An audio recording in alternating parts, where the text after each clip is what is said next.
कि अगर चाहे कितने भी कष्ट हो जाए लेकिन हमको पति परायण का धर्म नहीं त्यागना चाहिए। देवी चाहती तो भाई चली जाती जनकपुर कि भाई राम को वनवास हुआ है, हमको तो नहीं हुआ ना। कैकेयी ने राम के लिए मांगा है वनवास, हमारे लिए वनवास नहीं मांगा है। अगर चाहती तो चली जाती जनकपुर, लेकिन क्या गई? नहीं गई, क्योंकि उन्होंने क्या किया? पति व्रत धर्म का पालन किया। राम भगवान को अपना आराध्य मानती थी, ईश्वर मानती थी। इसी तरह आप जब देखेंगे तो सती मैया, भाई देखिए सती जो भगवान, भाई देखिए भगवान शिव की निंदा नहीं सुन पाती हैं, यज्ञ में कूद जाती हैं।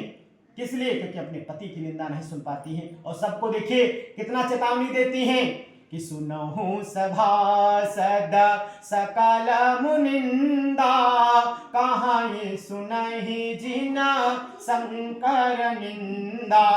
कह रहे हैं भाई देखिए देवी क्या कही कि जिन लोगों ने इन कानों से भगवान शंकर भोलेनाथ की निंदा सुनी है वो शिव कोप में भस्म हो जाएंगे, वो शिव कोप में जलकर भस्म हो जाएंगे। इसलिए हमको भगवान की निंदा नहीं करनी चाहिए, क्योंकि हरिहर निंदा सुनहि जो काना, हो वही पाप गो घात समाना। कह रहे गैया के मारने जैसा।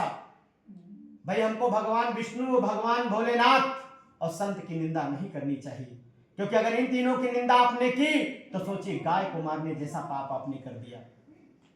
आप निंदा करिए, अगर संत उस लायक है तो निंदा करिए। भाई संत भी तो तरह तरह के यहाँ प्रकट हो गए हैं, भाई संत भी तो तरह तरह के पृथ्वी पर आ गए हैं। अगर संत निंदा के योग्य है तो उसकी निंदा करिए, लेकिन अगर संत सज्जन है तो संजन की निंदा नहीं करनी चाहिए, क्योंकि अगर वो कुछ नहीं कहेगा तो समय अपना विकराल रूप लेकर आएगा, आपको दंड देगा।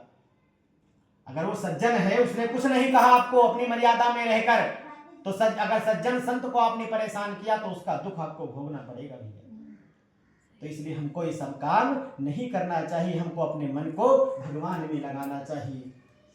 अब भाई देखिए भगवान बताते हैं